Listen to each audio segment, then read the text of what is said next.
Marie Labella, we talked to someone who's out there right now. What about people who are making plans to leave and head to Vegas? Marie, good morning. You're planning a trip. When are you guys leaving? I'm supposed to depart Monday at 5 a.m. My husband is going, I'm sorry, Wednesday at 5 a.m. My husband's departing Thursday morning. Okay.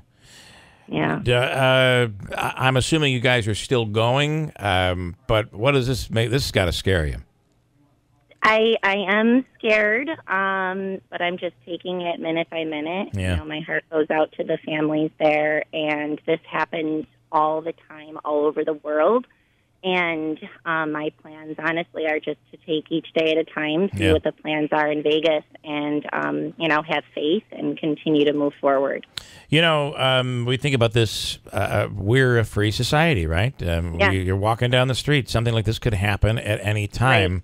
Right. That's how I feel. And do you have a little bit of attitude like, I'm not going to allow this to these horrific people to. Right. I'm not going to be afraid of this. We have to plow forward, right? Right.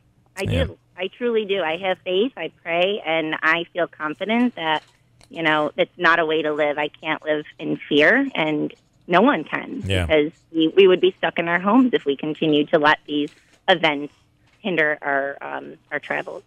We're talking to Marie Labella. Her and her husband will be heading out on Wednesday for Vegas. Her husband on Thursday. This might make him a little nervous about you going out ahead of him. Do you think? It may. Yeah. It may, but, I think we both have the same outlook, honestly. We travel quite a bit, and we don't let it stop us. Yeah. We really don't. Unfortunately, we're not going to let it stop us. I just want to, for one moment, when you first heard it, you had to wake up this morning and hear about this. What was that like? I mean, you had to be like, you've got to be kidding me. I felt extremely sad because, here I am all excited and happy to have this amazing travel plan with my team and friends, and just thinking of all of the people whose lives were taken and the families that don't know if they're alive. And that's the first thought that went through my mind, and just sadness, true sadness and fear. Well, Anne-Marie, we all have to do the same thing, I think, and that is put our heads forward and plow forward and not let these people change the way we live our lives. Absolutely. All right. Well, thanks for taking the time with us here this morning, Anne-Marie. Thank you so much. Okay, a local woman heading to Vegas with a group on, and that's the one thing that we talk about here. This is why this story does hit so close to home, because it's a relatively quick flight to Vegas. There are direct flights that you can pick up. People make this trip all the time.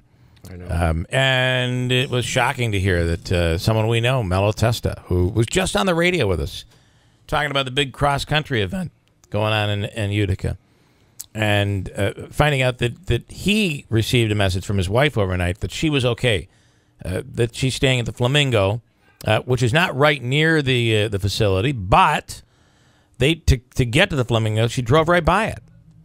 It's only about a block and a half down. I pulled a map up here of the Vegas Strip. Yeah, she's like, if she's on an upper level floor, I'm sure she can see from her hotel room.